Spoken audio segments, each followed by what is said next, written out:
ყოფილ პრემიერს, რომელსაც ბრალი 5 ეპიზოდში ედება, შესაძლოა მალე საპყრობილე დაატოვებინონ. არის თუ არა მერაბიშვილის გათავისუფლების საკითხი ფარული შეთქმულების ნაწილი და დატოვებს თუ არა არაერთ საქმეში ბრალდებული ყოფილი პრემიერ-მინისტრი დროზე ადრე სასჯელ აღსრულების დაწესებულებას. რა პოზიცია აქვს სასჯელ აღსრულების სამინისტროს და რას ფიქრობენ საკითხზე პოლიტიკოსები? დეტალები მთავარ გამოშვებაში. არის თუ არა ნდობის ჯგუფის დაკომპლექტების პროცესი კავშირში ხელისუფლებისა და ბოკერიას გუნჩორის პოლიტიკურ გარიგებასთან, ვინ გამოთქვა ჯგუფში ყოფნის სურვილი და როგორ აფასებენ საკითხს პოლიტიკოსები. რატომ ვერ აღასრულებს სახელმწიფო უზენაესი სასამართლოს გადაწყვეტილებას და რატომ ვერ იბრუნებს კუთვნილქონებას ნაციონალური მოძრაობის დროს დაზარალებული ბიზნესმენი? რას პასუხობს მთავრობა ალბატროს დელუქსის მფლობელს? ნახეთ სიუჟეტი. ციხისძირში კულტურული მემკვიდრეობის ძეგლებს განადგურება ემუქრება უნიკალური არქიტექტურის ძეგლების უმეტესობას პირვანდელი სახე აღარ აქვს და საფრთხის წინაშეა. ვინ არის პასუხისმგებელი ისტორიული ძეგლების იერსახის შენარჩუნებაზე და რას საუბრობენ ისტორიკოსები ძეგლების მნიშვნელობაზე? საღამო მშვიდობისა, მთავარი სიახლეებით ეთერშია ობიექტივის საინფორმაციო გამოშვება. ახალ ამბებს ჩემს კოლეგებთან ერთად თინათინ ფოფხაძე გაგაცნობთ. დატოვებს თუ არა საპატიმროს ვადაზე ადრე ვანო მერაბიშვილი? ელექტრონულ მედიაში დღეს მისი ადვოკატის განცხადება გავრცელდა, სადაც ის ყოფილი პრემიერისთვის გათავისუფლების შესახებ განაცხადის გადაცემას ადასტურებდა. ფაქტს სასჯელ აღსრულების დეპარტამენტი გამოეხმაურა. მატროსოვის ციხის მიმდებარე ტერიტორიიდან ჩემი კოლეგა გიორგი მაზმიშვილი ისაუბრებს. გიორგი, შესაძლოა თუ არა ვანო მერაბიშვილმა დაწესებულება დატოვოს? 2007 წლის 7 ნოემბრის და 2011 წლის 26 მაისის ერთ-ერთი მთავარი შემოქმედი ნაციონალური მოძრაობის შინაგან საქმეთა მინისტრმა ვანო მერაბიშვილმა შესაძლოა აი ეს სასჯელ აღსრულების დაწესებულება მატროსოვის, ეგრეთ წოდებული მატროსოვის ციხე რამდენიმე თვეში ვადაზე ადრე დატოვოს. ყოველ შემთხვევაში ეს ინფორმაცია ვრცელდება დღის განმავლობაში და საინფორმაციო სააგენტო პრაიმ ტაიმმა ექსკლუზიურად გაავრცელა დღეს ეს ინფორმაცია. გამოცემის ინფორმაციით არ არის გამორიცხული, ეგრეთ წოდებულ უდოს კომისიის მეშვეობით ყოფილ შინაგან საქმეთა მინისტრმა საპატიმრო ახალ წლამდე დატოვოს. გამოცემა სტატიაში მოყვანილი აქვს მერაბიშვილის ადვოკატის ინტერვიუც გიორგი ჩივიაშვილის გამოცემასთან. ადასტურებს, რომ ყოფილ მინისტრს საკანში სპეციალური უწყება უკვე ჩაბარდა. გიორგი ჩივიაშვილი აცხადებს, რომ მერაბიშვილის სასჯელ აღსრულების გამომდინარე უკვე ეხება ვადაზე ადრე გათავისუფლება და ახლა სამინისტროს გადასაწყვეტია დააკმაყოფილებს თუ არა ამ მოთხოვნას სამინისტრო. ჩვენ ამ ინფორმაციის გავრცელების შემდეგ მერაბიშვილის ადვოკატს გიორგი ჩივიაშვილს რამდენიმეჯერ დაურეკეთ ტელეფონზე, თუმცა მან ჩვენს ზარებს არ უპასუხა. მის ჯილის სასჯელებიდან გამომდინარე ვანო მერაბიშვილს უკვე ეხება ვადაზე ადრე გათავისუფლება. პროცედურულად თვითონ სასჯელ აღსრულების დეპარტამენტი განიხილავს ამ საკითხს და მათზეა დამოკიდებული დაკმაყოფილდება თუ არა დადებითად ეს საკითხი. უშუალოდ მსჯავრდებულის მოთხოვნას ეს მექანიზმი არ საჭიროებს. თავად სამინისტრო ვალდებულია, რომ იმსჯელოს ამ საკითხთან დაკავშირებით. შემეძლია დაგიდასტუროთ, რომ მას უკვე უწევს პირობით ვადაზე ადრე გათავისუფლება. დიახ, ცოტა ხნის წინ მასთან მიიტანეს ვადაზე ადრე გათავისუფლების შესახებ განაცხადი. ანუ აცნობეს, რომ უკვე დაწყებულია წარმოება. შინაგან საქმეთა ყოფილი მინისტრის ივანე მერაბიშვილის შესაძლო გათავისუფლებას უკვე მოყვა პოლიტიკური შეფასებები. ერთ-ერთი პირველი, ვინც ამ ფაქტს გამოეხმაურა, საქართველოს პატრიოტთა ალიანსი არის. საპარლამენტო ოპოზიციაში ამბობენ, რომ მათ ჰქონდათ მოლოდინი იმის, რომ ამ ხელისუფლების პირობებში მოხდებოდა ივანე მერაბიშვილის დროზე ვადაზე ადრე გათავისუფლება და პატრიოტთა ალიანსში ამას ამ ყველაფერს უწოდებენ შეთქმულებას. მე ვლაპარაკობ ერთი წელია იმაზე, რომ მერაბიშვილს გამოუშვებენ. ესეც თქვენი დიდი შეთქმულების კომპონენტია. სულ ცოტა ხანში მერაბიშვილიც გარეთ იქნება, ეს ნიჭიერი მენეჯერიც მოიხმარეთ სიკეთეში. უგულავა მან დაგყავთ, მერაბიშვილი მან გეყოლებათ, ბოკერია ნდობის ჯგუფში ყავთ და აშენეთ თქვენი ოცნების საქართველო და იყავით სიამ ტკბილობაში და ჩვენ გავაგრძელებთ ბრძოლას, რომ ეს შეთქმულება ვამხილოთ. დარწმუნებული ვარ, ქართველი ხალხი ყველაფერს კარგად ხვდება და მშვიდობაში მოიხმარეთ ერთმანეთი. კოჰაბიტაცია, რომელიც შედგა 2013 წელს დღემდე არა მხოლოდ გრძელდება, არამედ თავის კულმინაციურ წერტილს აღწევს, ის რომ მშვენივრად თანაარსებობენ ხელისუფლება და ნასმოძრაობა, ეს კარგად ჩანს. ჩვენი აქცია პატრიოტთა ალიანსმა გამართა 25,000 კაციანი აქცია რუსთაველზე ზუსტად იმ მოთხოვნით, რომ არა კოჰაბიტაციას, არა იმ ურთიერთობას, რომელიც თავის დროზე, ესე ვთქვათ, შექმნა ოცნებამ და დღეს უკვე კვირიკაშვილმა დააფუძნა ახალი პარტია, შეპირდაპირ შემიძლია ვთქვა, რომ ბატონმა კვირიკაშვილმა დააფუძნა ახალი პარტია, რომელსაც ქვია ევროპული საქართველო.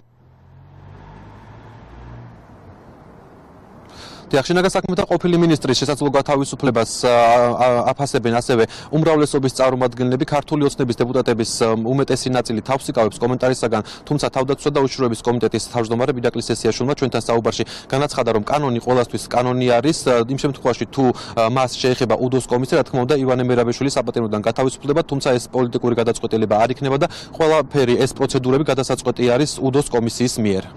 მესმის რომ საზოგადოებაში გარკვეულწილად შეიძლება არ იყოს შინაგანი მოთხოვნილება დაკმაყოფილებული, რაც შეეხება წინა ხელისუფლების მიერ ჩადენ დანაშაულებებთან დაკავშირებით პირების პასუხისმგებლობას, ეს განცდა შეიძლება მეც გამაჩნდეს, მაგრამ ჩვენ ვართ სამართლებრივი სახელმწიფო, ჩვენ ვართ დემოკრატიული ქვეყანა, რაც ჩვენ დავამტკიცეთ ბოლო 5 წლის მანძილზე.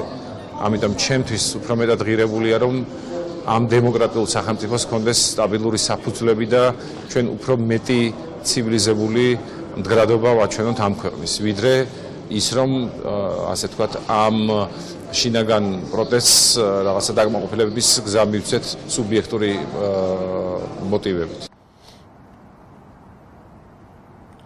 დღეს გავრცელებულ ინფორმაციას ცოტა ხნის წინ გამოეხმაურა სასჯელ ახსნებისა და პრობაციის სამინისტრო. კახიშვილის უწყებაში არ ადასტურებენ ინფორმაციას იმის შესახებ, რომ ივანე მერაბიშვილის სტაკანში სპეციალური მიუტანეს შეტყობინება, რის საშუალებითაც მან ვადაზე ადრე უნდა დატოვოს დაწესებულება. მე შეგახსენებთ, რომ ივანე მერაბიშვილი 2013 წლის 21 მაისს დააკავეს და მას პატიმრობის სახით 6 წელი და 9 თვის აქვს მისჯილი. მადლობა გიორგი ვანომერაბიშვილის შესაძლო გათავისუფლების შესახებ გიორგი მაზმიშვილი საუბრობდა. საკანონმდებლო ორგანომ დღეს 5 კაციანი ნდობის ჯგუფის 4 წევრი დაამტკიცა. ვიცე-სპიკერი ირმა ინაშვილი მმართველ გუნდს კანონის დარღვევაში ადანაშაულებს. ის ქართული ოცნებისა და ბოკერიას პოლიტიკური ჯგუფის გარიგებაზე საუბრობს და მიუხედავად იმისა, რომ თავის დროზე აღნიშნული ჯგუფის წევრობის სურვილი თავად გამოთქვა, შეთავაზების შემთხვევაში ახლა უარის თქმას აპირებს. ნდობის ჯგუფს მეხუთე წევრად საკუთარი კანდიდატურა დღეს სალომე ზურაბიშვილმა შესთავაზა. მეცხრე მოწვევის პარლამენტის ერთწლიანი საქმიანობის შემდეგ ნდობის ჯგუფი დღეს შეიქმნა. 5 კაციან ნდობის ჯგუფში საკანონმდებლო ორგანომ ნდობა 4 კაცს, ირაკლი სესიაშვილს, ეკა ბესელიას, არჩილ თალაკვაძესა და ირაკლი აბესაძეს გამოუცხადა. ხმების გაყოფის გამო ჯგუფში წარმომადგენელი ჯერჯერობით არ ეყოლებათ პატრიოტთა ალიანსსა და ნაციონალურ მოძრაობას. ნდობის ჯგუფში მანდატების გადანაწილების პროცესში ბოკერიას გუნდსა და ხელისუფლებას შორის გარიგების მცდელობას ხედავს ირმა ინაშვილი. იმის მიუხედავად რომ ვიცე-სპიკერს მიაჩნია ბარიერ გადალახული პარტია ნდობის ჯგუფში წევრის უფლებით უნდა სარგებლობდეს, შეთავაზების შემთხვევაში მაინც უარს იტყვის. საერთოდ არ მინდა რომ მთხოვოთ აღარ შემოვალ ამ ნდობის ჯგუფში, ეს ერთი. მეორე, შეთქმულება, რაზეც მე ვლაპარაკობ, სახეზეა და ნდობის ჯგუფი კიდევ ერთი დადასტურება ამ შეთქმულების, რომ თქვენ და ბოკერია იშღურტულებთ, თქვენ და ბოკერია გაეცნობით საიდუმლო შესყიდვების შესახებ ინფორმაციას და სხვა სახელმწიფო საიდუმლოებებს ანდობს ქართული ოცნება ბოკერიას. ნდობის ჯგუფში შესვლის ინიციატივა გამოთქვა დამოუკიდებელმა დეპუტატმა. სალომე ზურაბიშვილის საკუთარი სურვილის კანონიერებაზე საუბრობს და მიიჩნევს, რომ უპარტიო დეპუტატის ამ ფორმატში მონაწილეობა მნიშვნელოვანია. მე რატო უნდა დაუჭირო მხარი, როცა მე მიმაჩნია, რომ გამოცდილებით და ბევრი სხვა ნიშნით მე უფრო საჭირო ვიქნები ამ ნდობის ჯგუფი, ვიდრე ნებისმიერი წარდგენილი სხვა კანდიდატურა. ამიტომ შეიძლება გამოინახოს სხვა ფორმა. არ ვიცი, ამას სჭირდება რეგლამენტის შეცვლა თუ არა, მაგრამ ძალიან ცუდი არის, რომ ნდობის ჯგუფში მხოლოდ 4 ადამიანია და არა 5, როგორც საჭირო არის და რომ დამოუკიდებელი დეპუტატი არ არის ნდობის ჯგუფში, მე მგონი ესეც არის ძალიან ცუდი. იმ შემთხვევაში თუ კი ნდობის ჯგუფში მეხუთე კანდიდატის დამატების ინიციატივა იქნება, მართველი ძალა აღნიშნულ საკითხს განიხილავს. პარლამენტის თავდაცვისა და უშიშროების კომიტეტის თავმჯდომარის თქმით, უმრავლესობას სურვილი აქვს ნდობის ჯგუფი მაქსიმალურად სრულად დაკომპლექტდეს. ამ შემთხვევაში კანონი არ იძლევა იმის საშუალებას, რომ მეხუთე ადგილი იყოს დაკომპლექტებული, იქიდან გამომდინარე, რომ 6 ხმა აქვთ უმცირესობას და უმრავლესობას გარეთ დარჩენილ ჯგუფებს და ასევე თქვენი ბრძანდებით და თქვენ ერთი ხმა გაქვთ. ამიტომ კიდევ ერთხელ ვიმეორებ, ჩვენ უმრავლესობა მზად ვართ ნებისმიერი ინიციატივა განვიხილოთ. თუკი ოპოზიციური პარტიები შეძლებენ შეთანხმებას და ნდობის ჯგუფში დამატებით კანდიდატ შეიყვანენ, მართულ ძალაში წინააღმდეგები არ იქნებიან. ამის შესახებ განცხადებას ნდობის ჯგუფის ახლად არჩეული წევრი არჩილ თალაკვაძე აკეთებს. ჩვენ თავიდანვე გამოვთქვით მზადყოფნა, რომ თუ ოპოზიციური ფრაქციები შეძლებენ შეთანხმებას, ეს არის მათ შორის შეთანხმების საგანი, ჩვენ აუცილებლად მივიღებთ შეთანხმებულ პოზიციას და მომავალში უზრუნველყოფთ, რომ მათი წარმომადგენლობა კიდევ უფრო გაიზარდოს. ნდობის ჯგუფის საკანონმდებლო კონტროლს ისეთ მნიშვნელოვან საკითხებზე ახორციელებს, როგორიცაა საიდუმლო ინფორმაცია და საიდუმლო შესყიდვები. მოსკოვის კიდევ ერთი შეთავაზება საქართველოს ოფიციალურ თბილისთან კარასინი ქართული ავიაკომპანიებისთვის უვიზო რეჟიმის დაწესებაზე საუბრობს. რა პასუხი აქვს ქართულ მხარეს და რა კავშირია პატრიოტთა ალიანსის ვიზიტსა და კარასინის შეთავაზებას შორის? მარიამ გუჭაშვილი დაინტერესდა რუსეთის საგარეო წყების წინადადებით, ნახეთ სიუჟეტი. რუსეთის საგარეო საქმეთა მინისტრის მოადგილემ საქართველოს ავიაკომპანიებისთვის უვიზო რეჟიმის დაწესება შესთავაზა. გრიგორი კარასინმა ამის შესახებ რუსულ მედიასთან ისაუბრა. მისი თქმით, საქართველოს შეთავაზება რამდენიმე თვის წინ მიიღო, პასუხს კი ნოემბერში აბაშიძე კარასინის მორიგ შეხვედრაზე ელოდება. არ გამოვრიცხავს საქართველოსთან სავიზო რეჟიმის გაუქმებას. სხვა საქმეა, რომ ამის კენსვლა ჯერჯერობით რთულია. ამას პირველ რიგში ხელს დიპლომატიური ურთიერთობების არქონა უშლის, რომელიც თბილისის ინიციატივით მოხდა. რუსეთმა ქართულ მხარეს განსახილველად გადასცა უვიზო რეჟიმის შემოღების კონკრეტული წინადადებები ავიაეკიპაჟის წევრებისთვის. ვიმედოვნებ, რომ საქართველოს პრემიერ-მინისტრის სპეციალურ წარმომადგენელს ზურაბ აბაშიძეს შეხვედრისას, რომელიც ნოემბრის შუა რიცხვებშია დაგეგმილი, პასუხი ეცოდინება. გადაწყვეტილება ჯერ არ მიუღია ქართულ მხარეს ზურაბ აბაშიძეს საკითხთან დაკავშირებით ზუსტი პასუხი არ აქვს და ამბობს, რომ საკითხის გადაწყვეტა ქართულ მხარეს შესაბამისი ბერკეტის არარსებობის გამო არ შეუძლია. ახლა აღნიშნული სავიზო რეჟიმის კიდევ უფრო გამარტივება ან გაუქმება რუსეთის მხარის პრეროგატივაა. ჩვენ ვერ ხედავთ ვერანაირ კავშირს, თქვა ან დიპლომატიური ურთიერთობების აღდგენასთან, ან რაიმე სხვა საკითხთან. თუ აქვთ ამის სურვილი, შეუძლიათ კიდევ უფრო გაამარტივონ ან გააუქმონ. ეს მათი პრეროგატივაა. ჩვენ რაც შემეძლო გავაკეთეთ, მათი მოქალაქეებისთვის გავაუქმეთ სავიზო რეჟიმი. ხა ჩვენ ამ საკითხს არ ვაყენებთ, იმიტომ რომ ჩვენ არანაირი ბერკეტი არ გვაქვს, რომ მათზე რაღაც ზემოქმედება განვახორციელოთ. თუ ექნება სურვილი გააუქმებენ ან გაამარტივებენ, ჩვენ ამას მივესალმებით. შემოთავაზებას მიესალმება ფრაქცია საქართველოს პატრიოტების თავმჯდომარე, როგორც გიორგი ლომია აღნიშნავს, ეს საკითხი მოსკოვში შეხვედრებზე პატრიოტთა ალიანსმაც დააყენა და იმ შემთხვევაში, თუ მოსკოვის მხრიდან ეს ინიციატივა რეალობად იქცევა, ოფიციალური თბილისი წინადადებას აუცილებლად უნდა დათანხმდეს. რაც შეეხება კარასინის განცხადებას, მან ზოგადად ისაუბრა, რომ დროა უკვე ჩვენ ვიფიქროთ სავიზო რეჟიმის გაუქმებაზე. რაც რა თქმა უნდა, რასაც ჩვენ მივესალმებით, ჩვენც წამოვწიეთ ეს თემა პირველ ვიზიტის პერიოდში და ასევე მეორე ვიზიტის პერიოდშიც საქართველოს პატრიოტთა ალიანსის დელეგაციამ, რომელიც იმყოფებოდა მოსკოვში, ჩვენ ეს თემა წამოვწიეთ და რა თქმა უნდა, მათი მხრიდან მივიღეთ, ასე ვთქვათ, მზაობა იმისა, რომ ემუშავათ ამ მიმართულებით. რუსეთის ახალ შეთავაზებაში ახალს ვერაფერს ხედავენ ქართულ ოცნებაში. მართველი გუნდის დეპუტატები ოფიციალურ რუსეთს მოუწოდებენ, რომ შემოთავაზებების მაგივრად ქმედითი ნაბიჯები გადადგან. ქვეყნებს შორის ურთიერთობაში ესეთი გადაწყვეტილებები მცირე მნიშვნელობას არაფერს ცვლის, აბსოლუტურად არაფერს ცვლის და ამ ფორმატში შეიძლება ამ საკითხის განხილვა, რაც კარასინს და აბაშიძესა შესაძლებელია. თუმცა რაიმე არსებითი გარღვევა ურთიერთობებში, ვთქვათ, ვერ ვხედავ ამას. ამისთვის ჩვენთვის რამე შემოთავაზება არ არის საჭირო. თუ ამას ფიქრობს ბატონი კარასინი, რომ შეიძლება რაღაცა მოლაპარაკებების საფუძველი იყოს, ცალსახად ვაცხადებთ, რომ საქართველოს ეროვნული ინტერესების საწინააღმდეგოდ არავითარი გადაწყვეტილება ჩვენ მხარეს მიღებული არ იქნება. თუ მათ არავითარი მოლაპარაკება არ სჭირდებათ, შეუძლიათ ცალსახად მიიღონ ისეთივე გადაწყვეტილები, როგორც ჩვენ თავის დროზე მიღებული გვაქვს. ოფიციალური თბილისის საბოლოო პასუხი მას შემდეგ გახდება ცნობილი, როდესაც საქართველოს ხელისუფლება შემოთავაზებასთან დაკავშირებით ქართული ავიაკომპანიების აზრს გაიგებს. წინა ხელისუფლების დროს ქონება ჩამორთმეული ბიზნესმენი საკუთარი ინტერესების დაცვას ვერც ამ ხელისუფლების პირობებში ახერხებს. მიუხედავად იმისა, რომ დავით ბეგიაშვილი 2013 წელს უზენაესმა სასამართლომ გაამართლა, ხელი მხოლოდ კომპანიის აქტივების მართვაზე მიუწვდება. ბიზნესმენს ბოლომდე არც ქონება დაუბრუნეს და არც დაზარალებული სტატუსი მიანიჭეს. სოფონიაური არ ყვევდა, რა პრინციპით უბრუნებს მოქალაქეებს პროკურატურა წართმეულ ქონებას. თაღლითობის მუხლი შემიკერე და ვითომ თაღლითური გზით მქონდა რა, მაგრამ ამაში გამართლდი რა, ასე თქვა.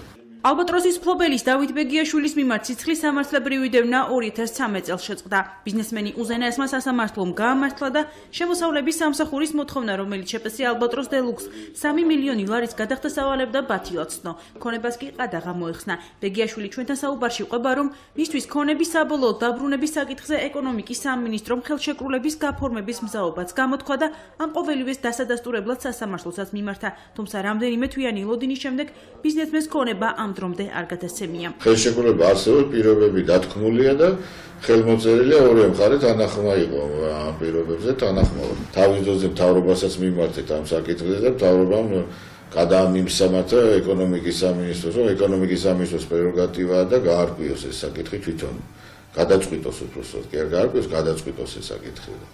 ვაი ხო გეუბნებით, კვირიკაშვილი ერთი ეკონომიკის მინისტრი, კუმსიშვილი მეორე მესამე გვახარია და ნუ რა ვიცი ხა კიდე სადამდე გაგრძელდება ხო ეს თემა რაღაცა დასასრული მექანიზმი. ბიზნესმენი ჩვენთან საუბარში იმასაც ამბობს, რომ მიუხედავად იმისა, რომ ძიების პროცესში ალბატროს დელუქსის საქმეში დამნაშავეები გამოიკვეთა, მათი დაკითხვა ამ დრომდე არ მომხდარა. ბეგიაშვილს არც დაზარალებული სტატუსი მინიჭებია. პროკურატურა რაღაც ნიშნულამდე მივიდა, საქმის ძიება დაიწყო, გამოვლინდა ამ საქმის ძიებაში დამნაშავე პირები, რამოდენიმე და აი ამ ეტაპზე გაჩერდა რა. ამათი დაკითხვაც არ ხდება და არ მოხდა დღევანდელ დღემდე. ქონების გადაცემის პროცესების გაჭიანურების მიზეზებზე ეკონომიკის მინისტრი აცხადებს, რომ საკითხი განხილვის სტადიაშია. აქვე გიორგი გახარია კმაყოფილებით აღნიშნავს, რომ მართალია ალბატროსი მესაკუთრეს ჯერ არ გადაცემია, თუმცა ისიც საკმარისია, რომ იგი კომპანიის აქტივებს მართავს. ალბატროსთან დაკავშირებით ერთადერთი кейსი რაც მეუბნებით, უბრალოდ დეტალებში უნდა ჩავიხედოთ დღეს რა სტატუსი აქვს ამ კონკრეტულ кейსს, თუმცა და ამ თემით დაგიბრუნდებით. თუმცა ფორმალური იურიდიული მხარე გამოძიების იქ რო იყოს დასრულებული თავიდან ბოლომდე. მაშინ ეს თემა ხდება. მე როგორც ვიცი, ალბატროსი როგორც ასეთი დღეს ფუნქციონირებს. ხო? ობიექტივი ამ აქტივით სარგებლობს.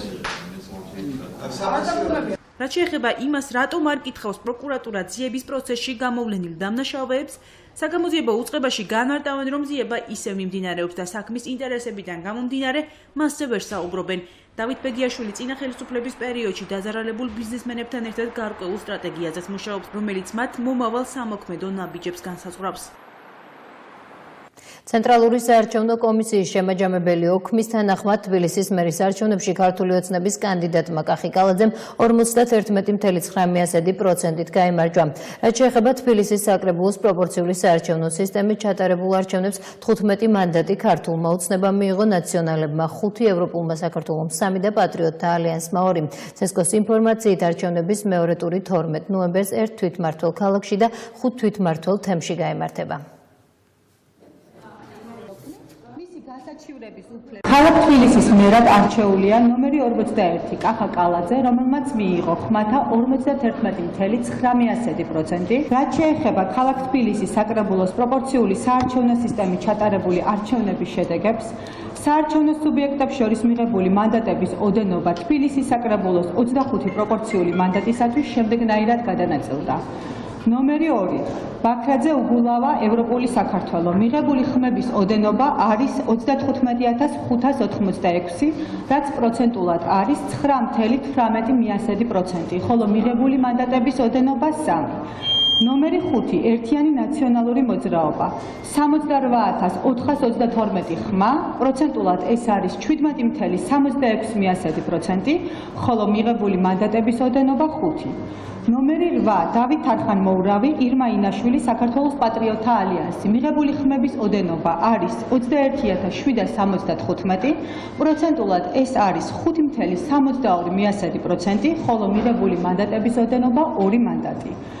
და ნომერი 41 ქართული ოცნება დემოკრატიული საქართველო, მიღებული ხმების რაოდენობა არის 205994 ხმა, ხოლო პროცენტულად ეს არის 53.15%, რაც შეეხება მიღებული მანდატების ოდენობას, ეს არის 15. დღეს ასევე ჩატარდა საკრებულოსა და მერის არჩევნების შედეგების შემაჯამებელი სხდომები ყველა საოლქო საარჩევნო კომისიაში. დღესვე ცენტრალურმა საარჩევნო კომისიამ თვითმმართველი ქალაქის ქუთაისის და თვითმმართველი თემების ყაზბეგის, ხაშურის, ბორჯომის, ოზურგეთისა და მარტვილის მერების 2017 წლის 21 ოქტომბრის არჩევნების მეორე ტურები დანიშნა. არჩევნების მეორე ტურები გაიმართება მიმდინარე წლის 12 ნოემბერს. პარლამენტო უმრავლესობა საკონსტიტუციო ცვლილებების ინიცირებას მიმდინარე კვირის ბოლოსთვის მოახდენს. საუბარია იმ 4 საკითხზე, რომელზეც ვენეციის კომისიამ საკუთარი შენიშვნები წარმოადგინა. მათ შორის არის 2020 წლის საპარლამენტო არჩევნებისთვის ერთჯერადად ბლოკების დაშვება, რელიგიის თავისუფლებისა და საკონსტიტუციო სასამართლოს მუხლების კორექტირება. ცვლილებათა პროექტის საყოველთაო სახალხო განხილვის საორგანიზაციო კომისიის წევრების ვინაობა სავარაუდოდ ხვალ გახდება ცნობილი. ინიცირებას ვაპირებთ უახლოეს დღეებში, ალბათ კვირის ბოლომდე, რაც შეეხება ცვლილებების შინაარსს, ეს არის ის 4 საკითხი, რომელიც ვენეციის კომისიის დასკვნიდან გამომდინარეობს. კერძოდ ბონუსის გაუქმება 2024 წლიდან, ბლოკების დაშვება ერთჯერადად 2020 წელს, რელიგიის თავისუფლების მუხლის კორექტირება და საკონსტიტუციო სასამართლოს მანდატის კორექტირება არჩევნების კონსტიტუციურობასთან დაკავშირებით. ეს არის საორგანიზაციო კომისია, რომელიც მხოლოდ და მხოლოდ ორგანიზებას გაუკეთებს საყოველთაო სახალხო განხილვას, აქაც ფორმალური იქნება პრაქტიკულად, იქიდან გამომდინარე, რომ საკონსტიტუციო რეფორმის პროცესი არის დასრულებული, უბრალოდ ხდება იმ 4 საკითხის გაფორმება, მიღება ახალი ინიცირების ფარგლებში, რომელზეც შედგა შეთანხმება საქართველოს პარლამენტის ხელმძღვანელობასა და ვენეციის კომისიას შორის. შეჩვეული ჭირი, რომელსაც მოსახლეობა ეკონომიკის მინისტრის ვარაუდით წელს უფრო მომზადებული უნდა შეხვდეს. გიორგი გახარია ლარის დევალვაციას საგანგაშოდ არ მიიჩნევს და პრობლემიდან გამოსავალს მოსახლეობის ემოციურ განწყობაში ხედავს. ეროვნული ვალუტის მერყევი კურსის პარალელურად კი ქვეყანაში ექსპორტირებულ საქონელზე ფასები უკვე გაიზარდა. ექსპერტები შიდა პროდუქტის გაძვირებასაც არ გამორიცხავენ. ლარის გაუფასურების მიზეზებსა და შედეგებზე ნატო მიმინოშვილი მოგიყვებათ. დოლარი ისე უმყარდება, ციფრები ამ დაფაზე დღეში რამდენჯერ მეიცვლება. ჯაჭვური შედეგები, რომელიც ეროვნული ვალუტის გაუფასურებას ტრადიციულად მოყვება, არც წელს ირღვევა. კურსის ცვალებადობა პირდაპირ თუ ირიბად ყველა მოქალაქის ეკონომიკურ მდგომარეობაზე აისახება. ეკონომიკის მინისტრი კი ლარის კურსის ვარდნაზე საუბრისას ისევ მაკროეკონომიკურ მაჩვენებლებს იშველიებს, რომელიც მისივე განმარტებით ეროვნული ვალუტის გაუფასურების საფუძველს არ იძლევა. გიორგი გახარია კოლეგებისგან განსხვავებით ლარის უახლოეს პერიოდში და სტაბილურების იმედს არ იძლევა. სამაგიეროდ ამბობს, რომ მოსახლეობა დოლარის გაძვირებას წლის ამ პერიოდში უკვე მიეჩვია და პრობლემებს წელს უფრო მარტივად გაუმკლავდება ვიდრე შარშან. შარშან ჩვენ მაგალითად უფრო რბილად გადავლახეთ ეს ეტაპი გაუფასურების ვიდრე შარშანზე. წელს დარწმუნებული ვარ, რომ ეს ასე ვთქვათ მოლოდინების საფუძველზე მერყეობა ლარის კურსის იქნება გადალახული უფრო რბილად და მომავალ წელს ეს საკითხი იქნება კიდევ უფრო მარტივად მოგვარებადი. ეკონომიკის ექსპერტები ფასების სავარაუდო ზრდაზე უკვე საუბრობენ. მათი განმარტებით ექსპორტზე დამოკიდებული ქვეყნისთვის დოლარის კურსის გაზრდა ფასებზე აუცილებლად იმოქმედებს. მით უმეტეს იმ პირობებში, როცა საზოგადოებას ეროვნული ვალუტის მიმართ ნდობა ნაკლები აქვს და თავს ხშირად პროდუქტზე ფასების წინასწარ გაზრდით იზღვევს. ყველა ის საქონელი, რაც შედის სამხარებულ კალათაში, ძირითადი მათი ნაწილი არის იმპორტირებული და ცხადია იმპორტირებულ საქონელზე ფასების და რაც უკვე გამოწვეული იქნება ვალუტის კურსის ცვლილებით, ასახოსპოებს უკვე სამხარებულ ბაზარზე მოცემულ პროდუქტების ფასების მატებაზე და მივიღებთ ინფლაციის მაღალ დონეს და ეს მაღალი დონე გაგრძელდება მანამ, სანამ ასე ვთქვათ, გვექნება იმპორტირებული საქონელი და დამოკიდებულები ვიქნებით უცხოურ ბაზარზე. ექსპორტირებული საქონლის ნაწილზე ფასები უკვე გაიზარდა. მართალია, ამ პროდუქტში მწარმოებელ გლეხებს გაძვირებული დოლარი არ გადაუხდიათ, თუმცა უცხოური პროდუქციის კვალდაკვალ ფასები მცირედით მათაც გაზარდეს. პირად საუბრებში არ მალავენ, რომ ფასები კიდევ მოიმატებს, თუმცა კამერის წინ ისედაც გაღიზიანებული მოსახლეობისთვის ამ თემაზე საუბრისგან თავს იკავებენ. მათგან განსხვავებით რეაქციას ვეღარ მალავენ მყიდველები. გაზრდილია აბარაშულო, გაზრდილია ყველაფრის ფასები ძალიან. აი ვერ დავიარე თელი ბაზრობა და ძალიან ძვირია ყველაფერი. მე არ ვიცი ახლა ისეთ უკიდურეს დღეში ვარ, რომ მეტი რო არ შეიძლება. ბოლო კი მაგალითად არასდროს ვარ ყოფილა 2 ლარი ნახევარი ღირს ვერ ვიყიდე. უბრალოდ არ ვიყიდე. სხვა პროდუქტებიც მომოდებული. რა თქმა უნდა ხორცი ყველაფერი გაძვირებული. პოლიტიკოსებისგან განსხვავებით კურსის ცვალებადობის მიზეზებზე დეტალურად საუბრობენ ეკონომისტები. მათი ნაწილი პრობლემის სათავეს არა მაკროეკონომიკურ მაჩვენებელში, არამედ ეროვნული ბანკის არასწორ პოლიტიკაში ხედავს და იმ სქემის განმარტებას აკეთებს, რომლითაც საბანკო სისტემის მთავარი მაკონტროლებელი მოქმედებს. ბანკების შემოსავლები და მოგებები რაღაც ფანტასტიკურად იზრდება და ამაში ყველაფერში მას ძალიან უწყობს ხელს ეროვნული ბანკი, იმიტომ რომ პრაქტიკულად რამის ჩუქება არ არის, მაგრამ ჩუქებასთან ძალიან ახლოა ისე იაფად აძლევს ამ რეფინანსირებულ კრედიტებს. მას უფლება არ აქვს ერთ კვირაზე მეტი ხნით მისცეს, მაგრამ წლობით ეს ფული მუდმივად არის ბანკების ხელში. აი ეს არის ერთ-ერთი მთავარი მიზეზი იმისა, თუ რატომ ხდება ხოლმე ესე იგი ლარის ასე ავარდნა და პირიქით დავარდნა. ეროვნული ბანკის ვიცე-პრეზიდენტი ბრალეულობას და ამ ეტაპზე სიტუაციაში უწყების ჩარევის აუცილებლობას აბსოლუტურად გამორიცხავს. არჩილ მესტურიშვილის განმარტებით კურსის ცვალებადობას არა ეროვნული ბანკის ტრანზაქციები, არამედ ლარის კურსის მიმართ ბიზნესის ნეგატიური მოლოდინები და მოსახლეობის გადამეტებული აჟიოტაჟი იწვევს.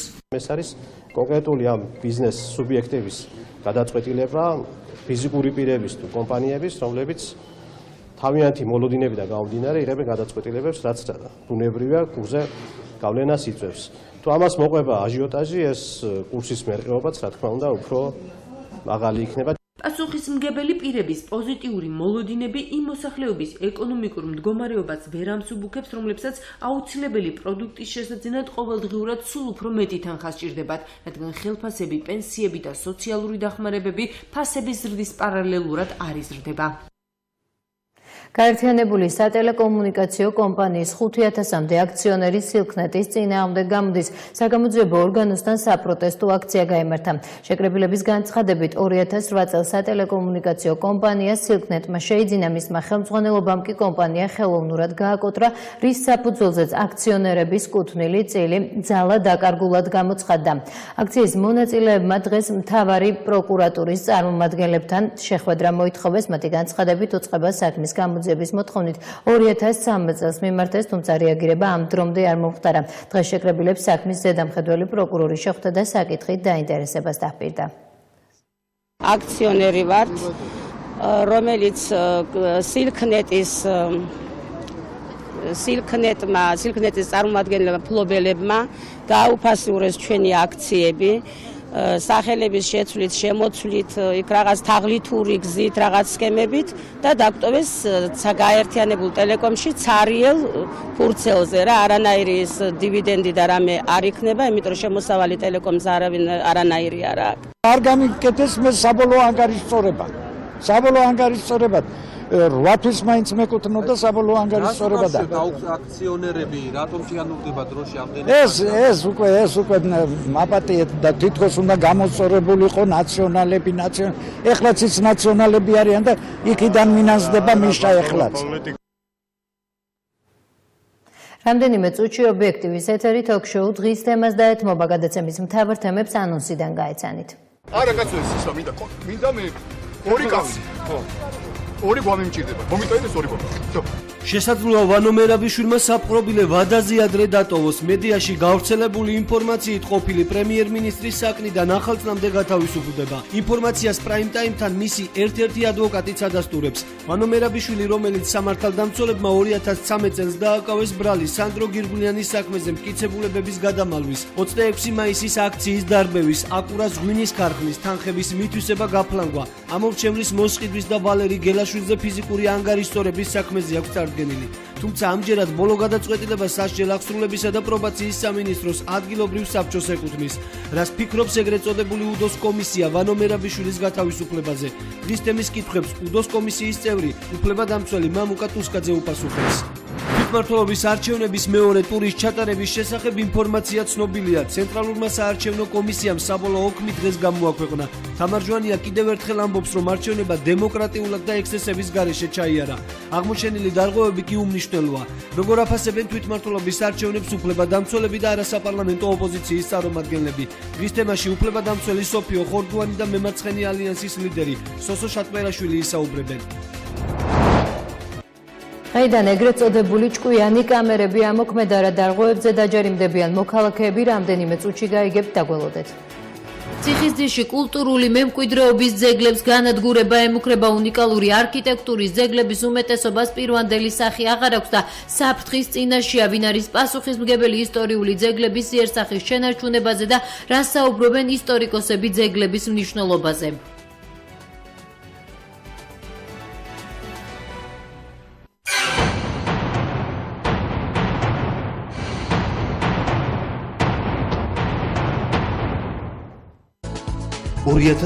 წლის 1 აპრილიდან ობიექტივის ტელევიზია თანამგზავრიდანაც ორ სიხშირეზეა, რათა ჩვენმა მაყურებელმა შეძლოს ჩვენი არხის ყურება როგორც ახალი, ასევე ძველი თაობის სატელიტური მიმღებით. მხოლოდ ახალი თაობის HD ხარისხის მიმღებისთვის თანამგზავრზე ჩვენი სიგნალის პარამეტრებია.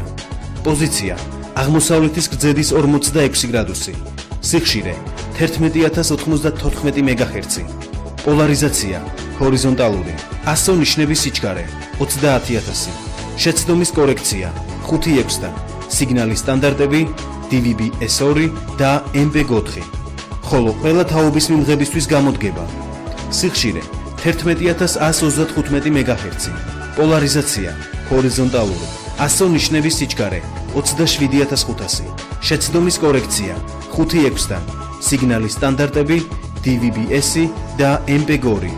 თანამგზავრული თებშების ფლოგელებისგან, ვისაც მომართული გაქვთ 46 გრადუსზე, ჩვენი არხის დაჭერა აზერსპეისიდან არ საჭიროებს განსაკუთრებულ უნარჩვევებს. ამისთვის საკმარისია მიმღებზე არხების ძებნის ფუნქციის გააქტიურება.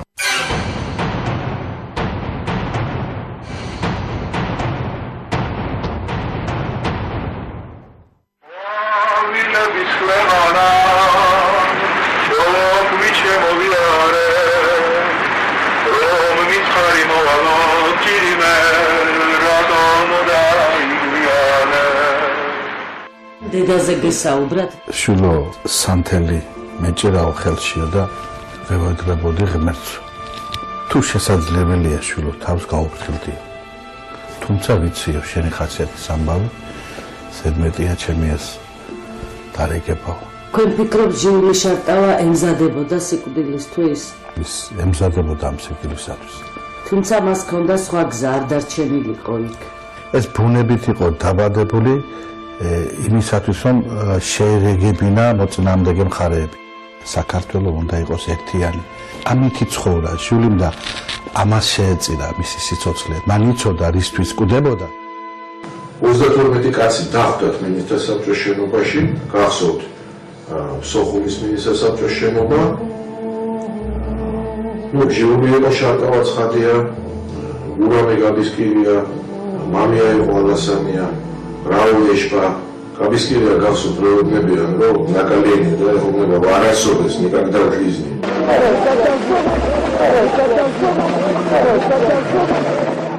32-ვე გმირი. აი მათ შვილებმა და შვილიშვილებმა უნდა იცოდნენ, რომ 32-ვე გმირი იყო.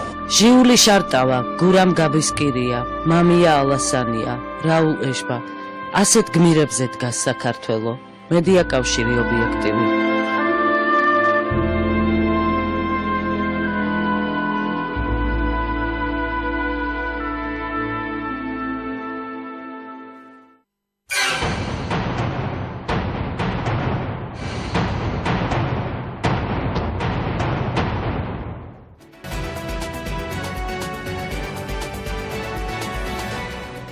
ჩვენც პირდაპირ ეთერში განვაგრძობთ გამოშვებას. ვინ არის პასუხისმგებელი ციხისძირში არსებული კულტურული მემკვიდრეობის ძეგლებზე, სადაც გასულ საუკუნეებში ევროპელი და რუსი გენერლები ცხოვრობდნენ. ვის საკუთრებაში დღეს აგარაკები და რა პასუხი აქვს აჭარის კულტურული მემკვიდრეობის სააგენტოს? თეონა შალიკაშვილის და ნოდარ ჯოჯუას სიუჟეტი აჭარიდან. ამ სახლში, სადაც ახლა ლუდმილა ევანი ცხოვრობს, გასულ საუკუნეებში ევროპელი და რუსი გენერლები ცხოვრობდნენ. ლუდმილას სახლი მემკვიდრეობით უკრაინელი ბებისგან ერგო, რომელიც ციხისძირში 1926 წელს ჩამოვიდა და დასახლდა. ევროპული არქიტექტურის საუცხოო ნიმუშები, კულტურული მემკვიდრეობის უნიკალური ძეგლები დღეს დანგრევის პირასაა. ასეთი ციხისძირში კიდევ რამდენიმე სახლია. ოჯახებს კი მის მოსავლელად და პირვანდელი სახლის შესანარჩუნებლად სახლები არ ყოფნით. გასულ საუკუნეში 1926 წელს ჩემი ბებია და დედა უკრაინიდან ჩამოვიდნენ. ჩვენ უკრაინელები ვართ. ბავშვობიდან მიტაცებდა ისტორია, ვიცი რომ აქ არის გენერალთა აგარაკები. ჩვენი აგარაკი უშაკოვისაა, ასევე არის ლიუბიმოვის და გოლიცინის აგარაკებიც. აი აქო სასადილოსთან გერმანელი გენერალის აგარაკი იყო, თუმცა ის სამწუხაროდ დაანგრიეს. თუ კი ვინმე პირამიდებით ამ პიზის კოშკით ამაყობს, ჩვენი სიამაყე ეს არის.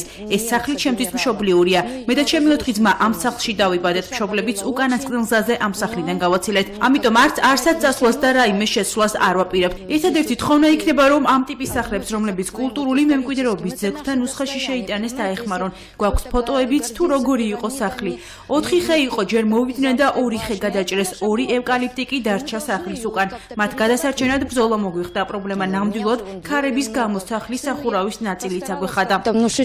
შარშან 2016 წელს სექტემბერში 21 თვალწლები ზუსტად ციხისძირში 67 აგარაკიდან 6 მეენიჭა ძეგლის სტატუსი, მათ შორის ამ შენობასაც, სადაც ამ წუთისთვის მიმყოფები და ალბათ თვითონაც ხედავთ, რომ 1 წლის მერე შენობა რა დღეშია. მინდა არა მარტო ძეგლთა სამინისტროს, მოსახლეობასაც და თვითონ ხელისუფლებასაც ვთხოვ, რომ ნუ გევიმეტებთ ასეთ ძეგლებს რომ განადგურდეს, იმიტომ რომ ხვალე და ეგ ძეგლი რო აღარ იარსებებს, იქნება სიტიალე.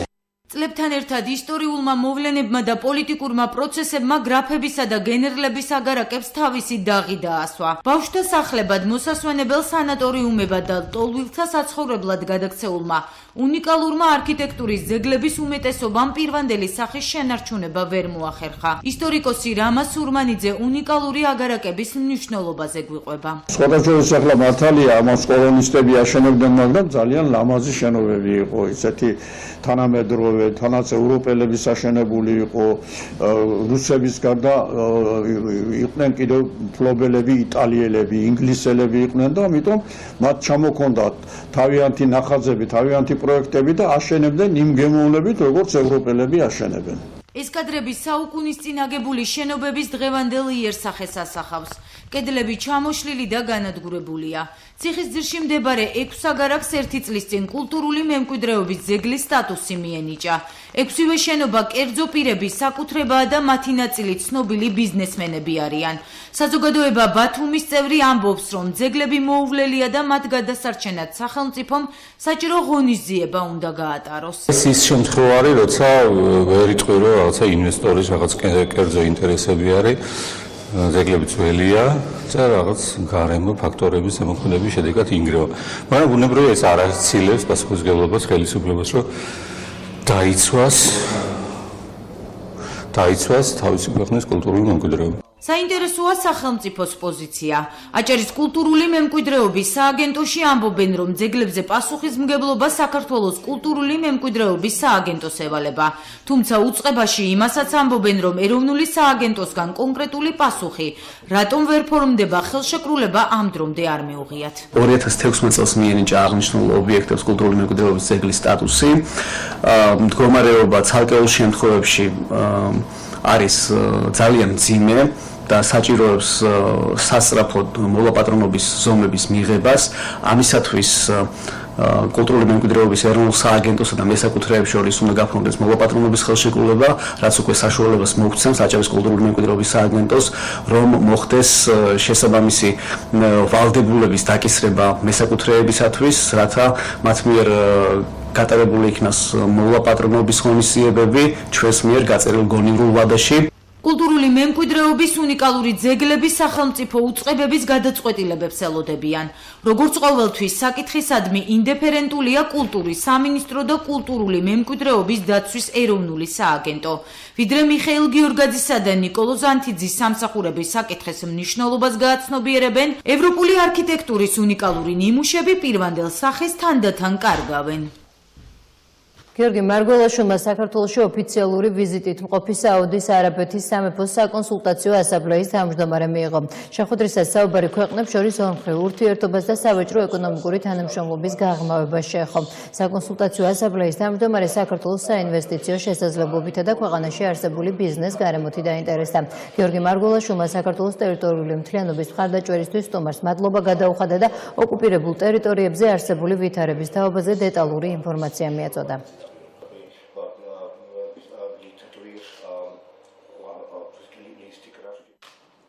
საქართველოს და საუდის არაბეთი ტურიზმის სფეროში ურთიერთობის გაღრმავებას გეგმავენ. ამის შესახებ საქართველოში ოფიციალური ვიზიტით მყოფმა არაბეთის სამეფოს პარლამენტის თავმჯდომარემ და საქართველოს პარლამენტის თავმჯდომარემ პირისპირ შეხვედრის შემდეგ განაცხადეს, მხარეების განმარტებით სხვადასხვა სფეროში ინტენსიური თანამშრომლობის სურვილი ჯერ კიდევ 2 წლის წინ გამოითქვა, როცა საქართველოს დელეგაცია არაბეთში იმყოფებოდა.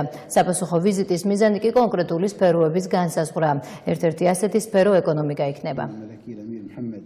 საქართველოს და საუდის არაბეთს სტრატეგიული გამოწვევებით ახსოვს რეგიონებში უწევთ არსებობა და ჩვენი ქვეყნებისთვის ძალიან მნიშვნელოვანია მშვიდობისა და საერთაშორისო უსაფრთხოების შენარჩუნება და გამტკიცება. საქართველოსთვის პრიორიტეტულია საუდის არაბეთთან სავაჭრო ეკონომიკური თანამშრომლობის გაღრმავება, მაგრამ ასევე ძალიან მნიშვნელოვანია ჩვენი ქვეყნის მიმართ მეგობრულად განწყობილი სტრატეგიულად ესოდან მნიშვნელოვან სახელმწიფოსთან ურთიერთობების გაფართოება და ახალ დონეზე აყვანა. თანამშრომლობის გაღრმავებისთვის არსებობს ბევრად მეტი პოტენციალი, რომელიც მომავალში შეიძლება გამოვიყენოთ და ჩვენ იმედი გვაქვს, რომ ქვეყნებს შორის ურთიერთობები კიდევ უფრო ინტენსიური გახდება. ჩვენი თანამშრომლობა 2 წლის წინ დაიწყო. ქართველი კოლეგების სტუმრობისას ჩვენ ვისაუბრეთ ურთიერთობების გაღრმავებაზე 2 მიმართულებით. ეს მიმართულებებია პირველი საპარლამენტო საქმიანობა და მეორე როგორ განვითარდეს კონტაქტები სხვადასხვა სფეროებში. ჩვენ დეტალურად უნდა გავეცნოთ რა სჭირდება საქართველოს და მხოლოდ ამის შემდეგ დავგეგმავთ კონკრეტულ პროექტებს. ერთი რაც წინასწარ შეგვიძლია განვაცხადოთ არის ის, რომ ტურიზმი იქნება მთავარი მიმართულება. სწორედ ტურიზმია ქვეყნის ეკონომიკის გაძლიერების მთავარი მექანიზმი. საუდის არაბეთი არის ძალიან მნიშვნელოვანი პარტნიორი ეკონომიკური თვალსაზრისით, ტურიზმის განვითარების თვალსაზრისით და ჩვენ სწორედ გქონდა საუბარი ორმხრივ თანამშრომლობაზე ამ მიმართულებებით. კონკრეტული პროექტების და საინვესტიციო წინადადებების მომზადება და შეთავაზება მოხდება საქართველოს მთავრობის მხრიდან. ამ შემთხვევაში საპარლამენტო ურთიერთობებში ძალიან მნიშვნელოვანია, რომ ჩვენი საკანონმდებლო სივრცე, ის გარემო, რომელიც არის საქართველოში, სწორად და აბსოლუტურად ობიექტურად წარუდგინოთ ჩვენს პარტნიორებს. საქართველოს ესტონეთის ბიზნეს ფორუმს მასპინძლობს დელეგატებს პრემიერ-მინისტრმა გიორგი კვირიკაშვილმა და ესტონეთის პრეზიდენტმა მიმართეს. დაგეგმილია ორმხრივი შეხვედრებიც ქართულ კომპანიებს საშუალება ექნებათ პოტენციურ ბიზნეს პარტნიორებთან გასაუბრების გზით თანამშრომლობის პერსპექტივებზე შეთანხმდნენ. საქართველოს ესტონეთის ბიზნეს ფორუმზე 100-ზე მეტი ქართული კომპანიაა წარმოდგენილი. 29 წევრიანი დელეგაცია ქვეყანას 2 ნოემბერს დატოვებს.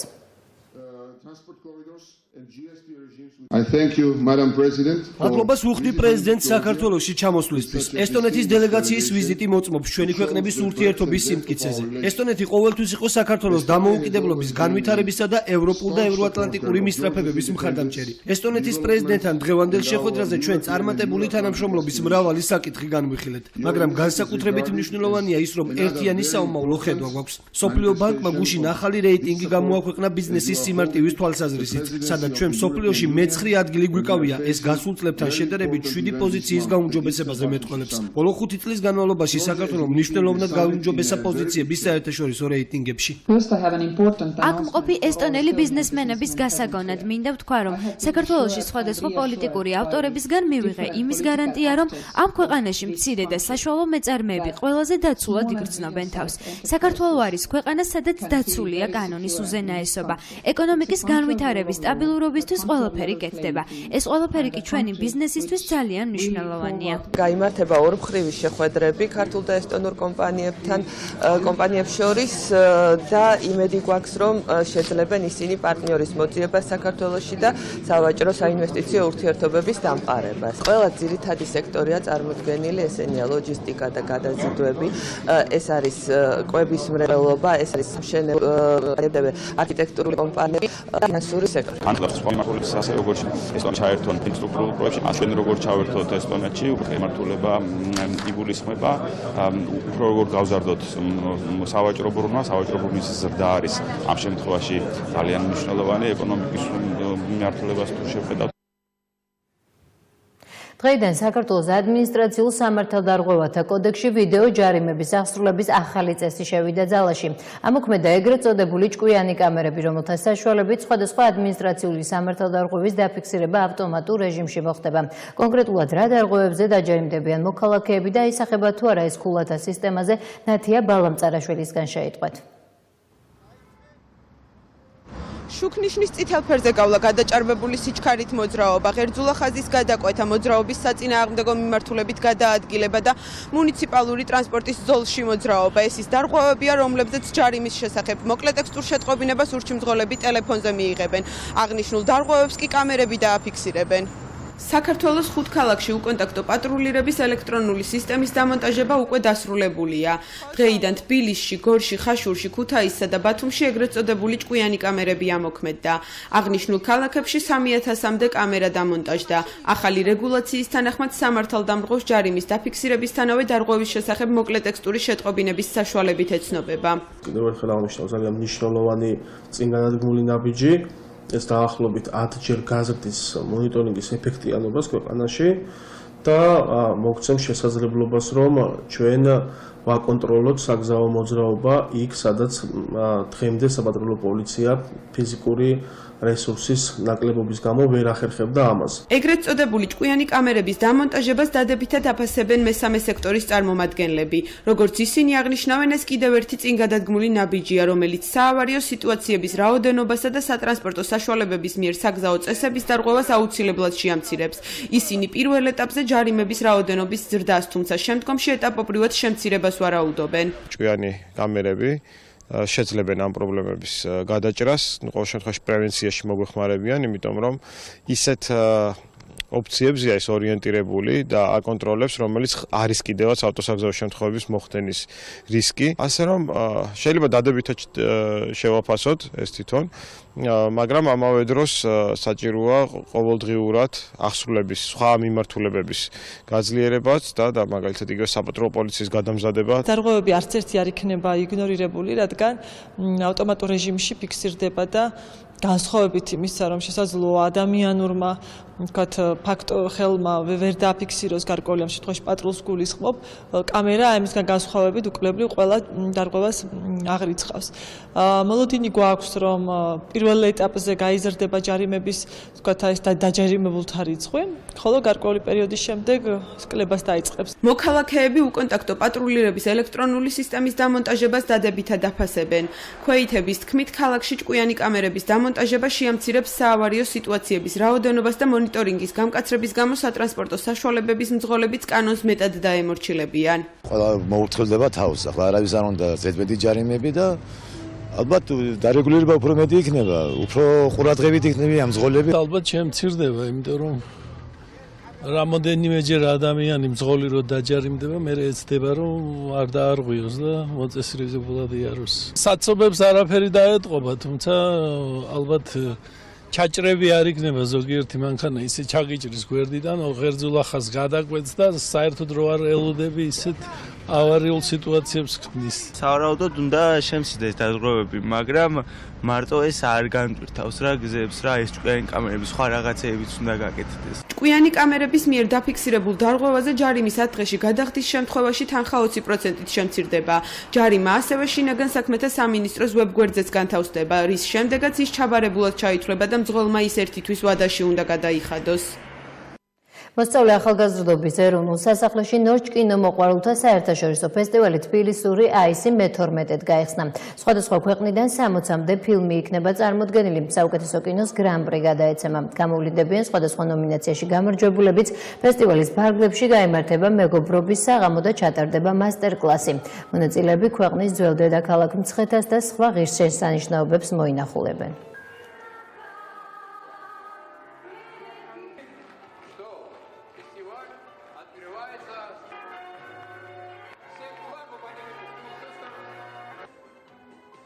დღეს არაჩვეულებრივი დღე არის მოსწავლე ახალგაზრდობის სასახლეში იხსნება მე-12 საერთაშორისო კინოფესტივალი. უნდა გითხრათ, რომ ამ ფესტივალს მთელი წელიწადია ამზადებს სასახლე და უამრავი პედაგოგი, უამრავი ბავშვი არის ჩართული. დღევანდელ დღეს 50-მდე უცხოელი სტუმარი ჩამოგვივიდა, ძალიან მოხარულები ვართ. დღევანდელი ფესტივალი თბილისური აისი მე-12-ად ტარდება. პირველი ფესტივალი 1979 წელს ჩატარდა. მას მერე შეფასების კრიტერიუმები არ შეცვლილა. იმიტომ რომ ეს არის პირველ რიგში პროფესიონალიზმი, თითქოს ბავშვები არიან და კაცრად არ უნდა მოთხოვო, მაგრამ ასე არ არის, ესენი არიან ძალიან სერიოზული შემოქმედები, სერიოზულად მუშაობენ, ძალიან კარგი ნამუშევრებია და როგორც უფროსების ფესტივალს შეაფასებდით, აი ესე უნდა შეფასება ამ ფესტივალი თბილისური აისი წელს მე-12-ად გაიხსნა საქართველოში.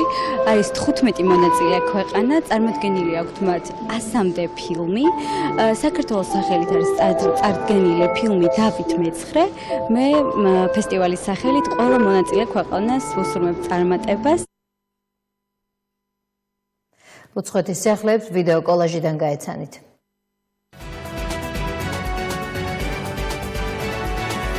ნიუ-იორკში განხორციელებული ტერაქტის მიუხედავად ჰელოუინის აღსანიშნავად დაგეგმილი აღლუმი მაინც ჩატარდა.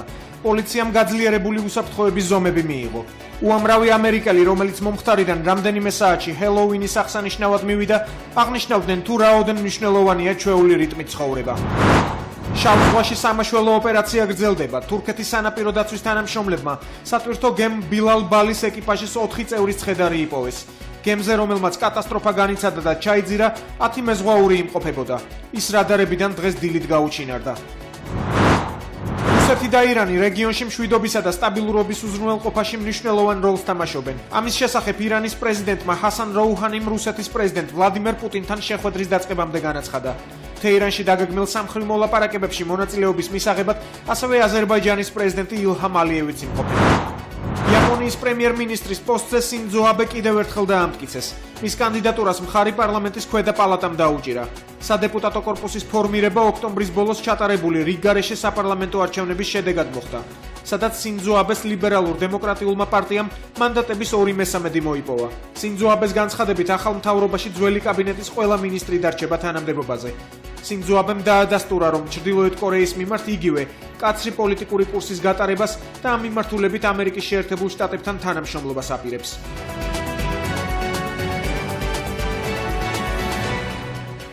დღეისათვის სულ ეს იყო გამოშვება. სამინდის პროგნოზი დაასრულებს ნახვამდის. ბათუმი დღისით 13, ღამით 8.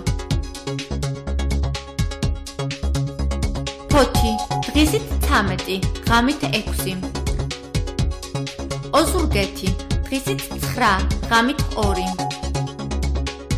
ზუგდიდი დღისით 12, ღამით 4. ქუთაისი დღისით 12, ღამით 4. სოხუმი დღისით 12, ღამით 4. ბორჯომი დღისით 7, ღამით -3. ახალციხე დღისით 7, ღამით -4. გორი დღისით 9, ღამით -1. ცხინვალი დღისით 7, ღამით -3. გუდაური დღისით -3, ღამით -12. მესტია დღისით 1, ღამით -9. შატილი დღისით 1, ღამით -6. თელავი დღისით 11, ღამით 2. სიღნაღი დღისით 14, ღამით +2. რუსთავი დღისით 14, ღამით 3. თბილისი დღისით 12, ღამით 2.